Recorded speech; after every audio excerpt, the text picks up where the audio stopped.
Alors ici, là, mon un message sérieux pour Messanga Nyamzi. Mais d'abord, écoutez ça. Moi, je sors de Paris, je suis arrivé samedi. Moi, j'étais dans la délégation du chef de l'État. Et Messanga Nyamzi, qui est un chef traditionnel, ne peut pas mentir. Du renouveau et avidé, ils seront méconnaissables. Vous n'allez pas les reconnaître. Faisons confiance au temps. Vous poserez seulement les mains sur la tête. Le temps est le bal des Judas, les Grecs et les Ingrats. Ce temps arrive. Vous aurez pitié du renouveau. Vous aurez pitié de leur patron. Vous saurez de quoi certains sont capables dans ce pays parce qu'ils veulent sauvegarder leurs privilèges et se soustraire de la justice. Il est là, il sera là. Je remets ma casquette politique. Si moi je n'ai pas vu le président Paul Biya, il y a encore 3-4 jours. Mais au lieu de dire que le président a dit des choses, je suis là-dessus. Voilà ce que le président a dit. Je verrai si en octobre 2025, j'irai me reposer au village ou alors continuer. Ouais. Ça veut dire quoi? Ça veut dire que il peut être candidat. Nous, les biaïstes, il n'y a pas de contexte. Je ne peux pas m'opposer à une idéologie comme les uns et les autres qui sont parfois SIF, après deviennent RDPC, après deviennent UPC, après dans des coalitions incroyables. Moi, je suis constant. Moi, on m'a fait partie du RDPC. Je soutiens l'idéologie soutenue par le RDPC, par le président Paul Biya. Et je sais une chose, c'est que cette opposition n'est pas prête. Pour preuve, et je leur donne une solution. Oui. Ils seront battus, mais ils peuvent sauver cette défaite à une condition. Moi, en tant que politologue, je vais le dire, ça aujourd'hui. Si Maurice Kamto, qui ne peut même plus partir avec le MRC, ça c'est connu, Kavalibi, Thomas Ndamjoya, et je sens aussi se mettre ensemble, nous, les Biaïs, sont battus. Vous voyez, j'ai écouté les uns et les autres avec beaucoup d'attention, oui, avec une rigueur incroyable dans l'écoute. Je me suis rendu compte qu'ils ne sont pas prêts. Ils ne comprennent rien du tout. Ils ne comprennent pas trois choses. Une opposition, c'est lorsqu'un groupe social conteste un ordre établi. Et vous allez voir que si nous en tenons à cette approche, qui est une approche empruntée à la sociologie politique, lorsqu'on conteste un ordre établi, il faut rappeler que cet ordre établi, du point de vue de cette modernité démocratique, est soutenu par les partis. C'est pourquoi nous, dans les amphis, nous évertuons toujours, lorsque nous formons nos étudiants en sciences politiques, à leur dire que un parti politique est un rassemblement de personnes en termes idéologiques qui a deux objectifs. Garder le pouvoir politique, c'est-à-dire ceux qui sont aux affaires, conquérir le pouvoir politique à travers une idéologie. Mais alors quand vous les écoutez, apparemment ils sont en train de vous dire, mon ami, il faut que non, on peut se passer des partis. Or ce sont les partis qui portent les projets. C'est comme ça partout dans le monde.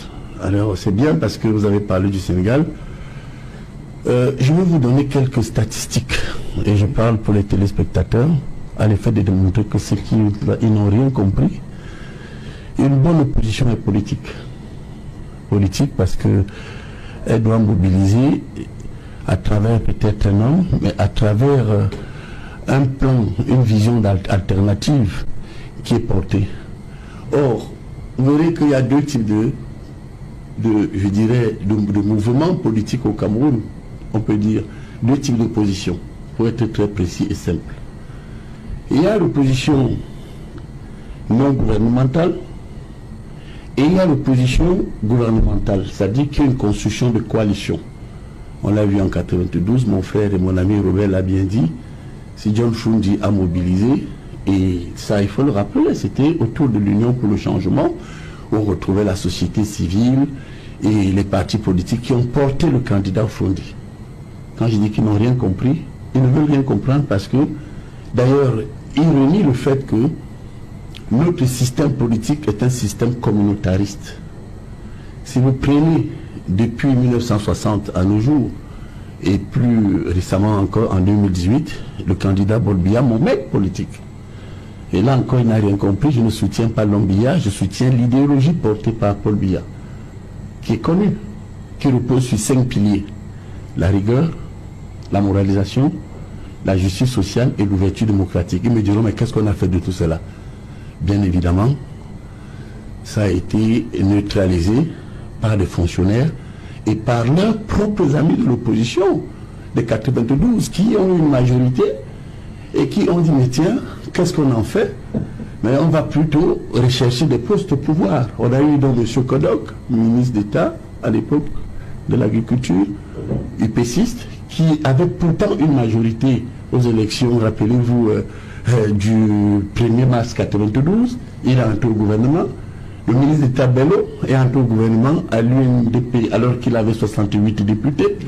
Et puis à côté, on avait aussi monsieur le ministre d'État d'Akoli Daïsala. Mais vous avez des gens ici qui viennent quand même dire aux Camerounais que non, on ne peut pas être unis et gagner. Bon, ils peuvent rester dans leur chimère, hein. Mais moi, je n'ai rien à foutre de ce qu'ils pensent. Pour preuve, lorsque moi je suis parti, on m'a foutu à la porte de la DPC. J'ai été sollicité par les Olivier Billet. Voyez, moi, je cite des gens et bien d'autres amis dans l'opposition, des compatriotes sérieux. Même mon frère Robert Wafon a de très bonnes relations. Je lui ai dit que j'observe. Quand j'observe, nous sommes à 11 mois et 2 semaines de la prochaine élection présidentielle. Ils continuent à raconter leur chimère dans les plateaux.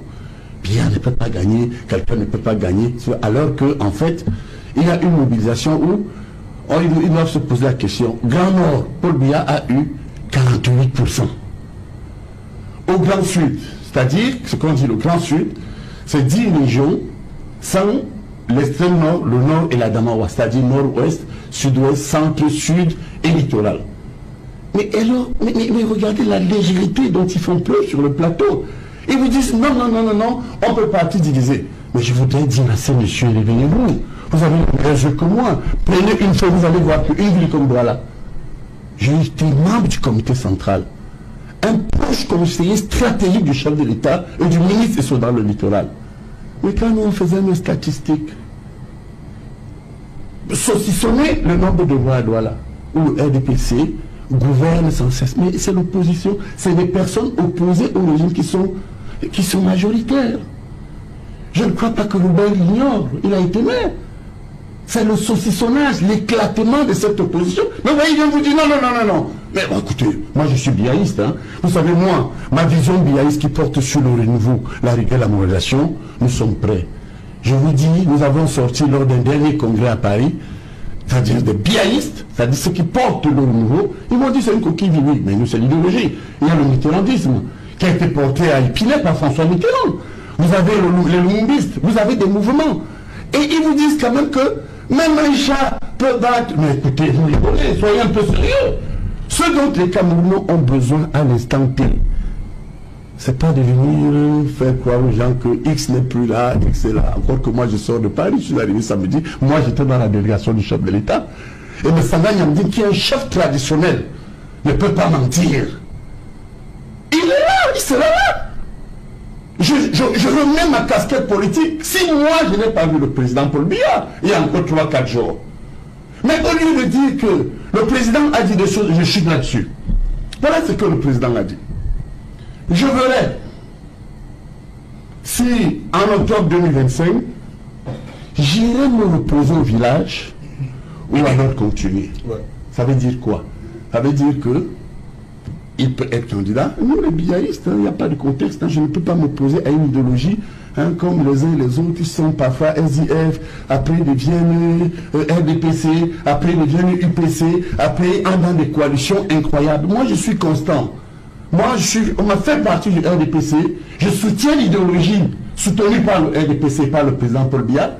Et je sais une chose, c'est que cette opposition n'est pas prête. Pour preuve, et je leur donne une solution. Oui. Ils seront battus, mais ils peuvent sauver cette défaite à une condition. Moi, en tant que politologue, je vais le dire, ça aujourd'hui. Si Maurice Kamto, qui ne peut même plus partir avec le MRC, ça c'est connu, Kavalibi, Thomas Ndamjoya, et Johnson aussi se mettent ensemble, nous, les Biaïs, sont battus. S'ils ont Écoutez, j'ai failli dire un gros mot de couilles, mais c'est pas bien sur un plateau, mais quand on est en politique, on provoque un peu aussi. S'ils ont la niaque, comme disent les Sénégalais, faites-le! Nous serons battus. Mais comme vous n'allez pas le faire, parce que vous croyez que parce qu'on crée un parti politique, on peut accéder au pouvoir, vous êtes tous des petits présidents, Kérémy, je vais être président, Kaba, je vais être président, Kanto, je vais être président, mais on ne devient pas président comme ça. Et je voudrais donc chuter en vous disant, mes chers amis, les bialistes sont prêts, tout simplement parce que cette opposition faible, impréparée, apolitique, s'ils avaient au moins des gens comme Robert Wafo qui est très politique, malheureusement quand vous voyez même tous ces candidats, ils ne sont pas politiques. L'une des caractéristiques même d'un parti qui va au combat, c'est avoir des hommes politiques de combat. Eh bien, prenez conscience que le président a perdu au Grand Sud les élections. Quand vous prenez le score de Cabral Libye, 6%, pratiquement 7%, Kamto, 14%, Joshua aussi, 2%, et le fameux pasteur. Mais ce que vous ne comprenez pas, c'est que vous faites la somme, moi je le fais en tant que politologue sans être extrémiste. Vous voyez que le président Paul Biya, dans l'ensemble des voix au Grand Sud, cette région, sans le Grand Nord, a été battu. L'ensemble de ces voix, c'est quand même, je vous donne des chiffres, 24%, 24-25%, alors que Paul Biya avait 23%. Mais vous me dites que ça ne fait rien. Eh bien, si vous ne tirez pas ces leçons, vous serez encore battus. Parce que de notre côté, les bialistes, nous sommes prêts. Merci, professeur. Avec votre permission, Serge Alain, je voudrais rappeler au professeur que notre éducation, en tout cas la mienne, m'a contraint à l'écouter religieusement. Mais pour autant, Pascal, tu n'es ni dans ton amphithéâtre, ni devant tes étudiants. Et si tes propos avaient autant de pertinence, si ta propre famille politique ne les a pas reconnus, permet que nous les remettions un peu en doute. Donc, sois un peu plus modeste. Merci. Voilà. Vous sortez il n'a rien dit de bon. Merci de la provocation. Merci, prof. Et il n'est pas interdit à vous aussi d'aller en amphi.